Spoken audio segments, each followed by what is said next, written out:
It's the Jim Fannon Show. We've come to take your mind.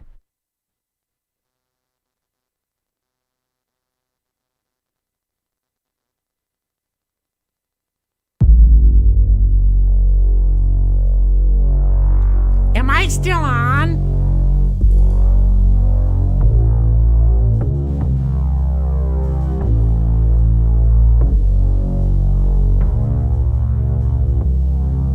I'm furious.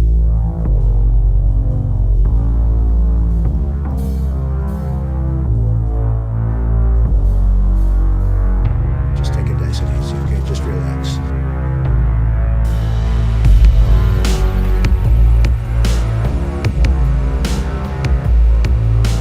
I'm gonna come. Shut up.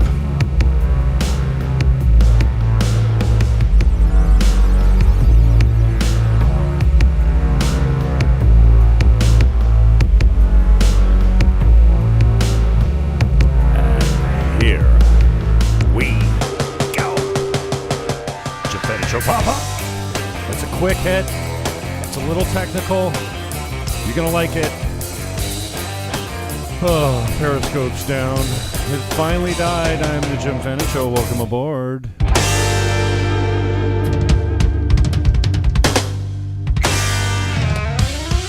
Biden's coming out soon to speak since the first time since the Taliban took over, but I'm going to talk to you about Canadian politics. Here we go.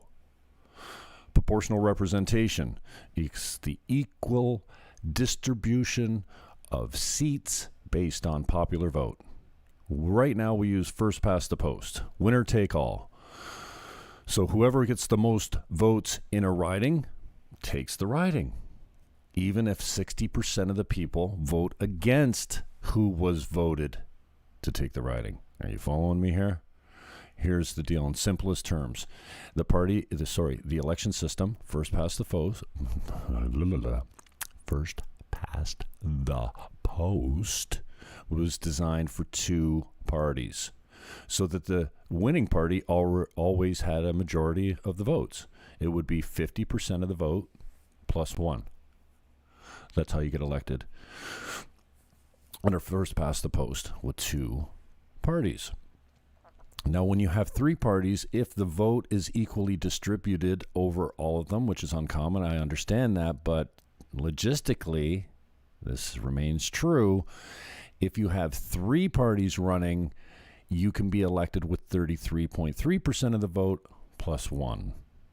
Are you following me? With four parties, 24%. With five parties, 20%. So the lower you go, the more fractionated the vote gets across the political spectrum,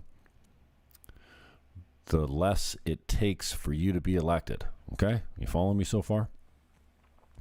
Justin Trudeau was elected in this Liberal government. What you're looking at here is 2015 stats. But Justin Trudeau was elected by saying this would be the last election under FPTP. First past the post. He lied because he didn't do anything about it. Here's what first past the post does for our system. It encourages non-voting and it encourages strategic voting. Strategic voting is defined as this. Let's say my favorite candidate is C. But C has no chance of winning in the riding because A takes the riding every time. B has the best chance to beat A, and even though I don't like B as much as C, I'm going to vote for B to make sure A doesn't get in. Let me just say that voting for the lesser of two evils is still voting for evil. Don't do it. Vote with your heart. But the message to Max Bernier, the PPC, and all new candidates that think they have their talking points down, I would urge you to reassess, because in every election there is one or several key issues that never get spoken about. Every election there's an important wedge issue that gets no attention, and in the interest of controlling the message and driving the conversation and exposing issues that are important to Canadians that they're not even aware of, this is your duty as a candidate. This is your duty as a leader of a party. It's your duty to neutralize the argument, to show a better way forward. And this also speaks to the PPC will split the vote. Come on. Well, we've been using that argument. The established parties have long used this as an excuse to get you to not vote with your heart, to vote for the lesser of two evils, to vote for the candidate you don't like but has the best chance to beat the party you really don't like. Proportional representation will give you proportionate amount of seats to the popular support. And you can see by this graph here, and I just typed into Google, proportional representation explained. And you get all kinds of graphs. If you go on images, you can see here how the popular vote at the top, you got 31.9%. So those are the PCs. That's blue, right? At 99 seats.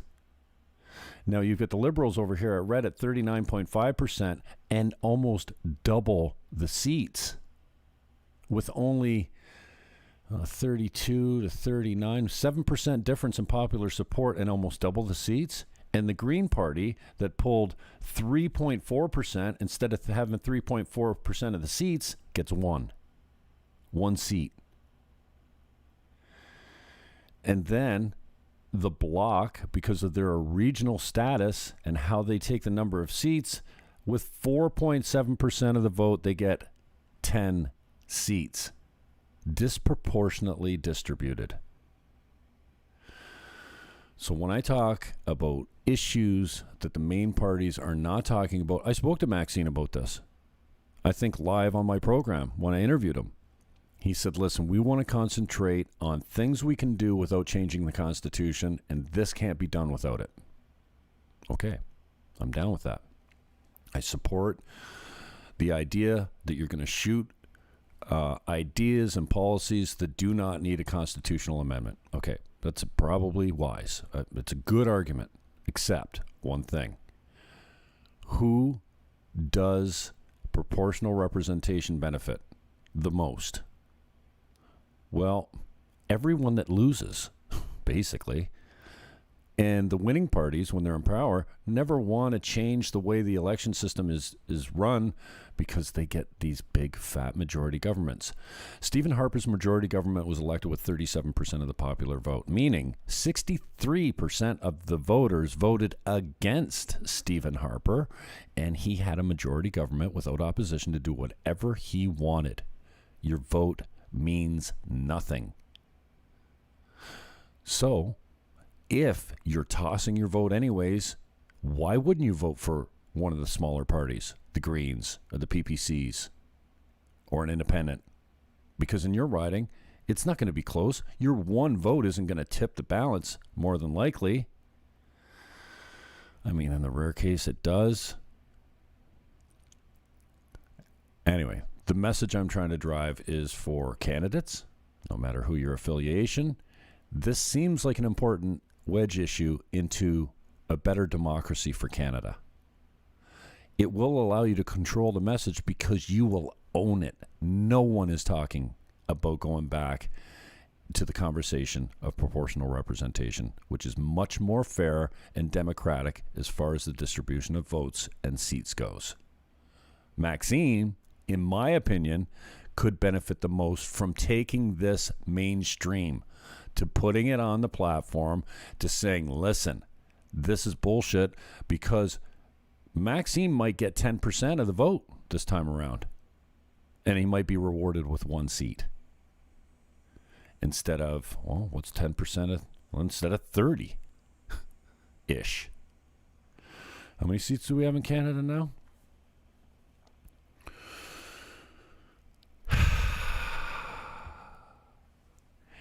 All other democracies in the world other than North America use some form of proportional representation, whether it be a mixed member proportional, a single transferable vote, or what have you.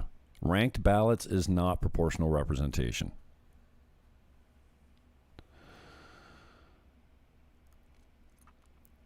We cannot continue to have minority-supported governments with a majority of control to ram policies down our throats that we don't want.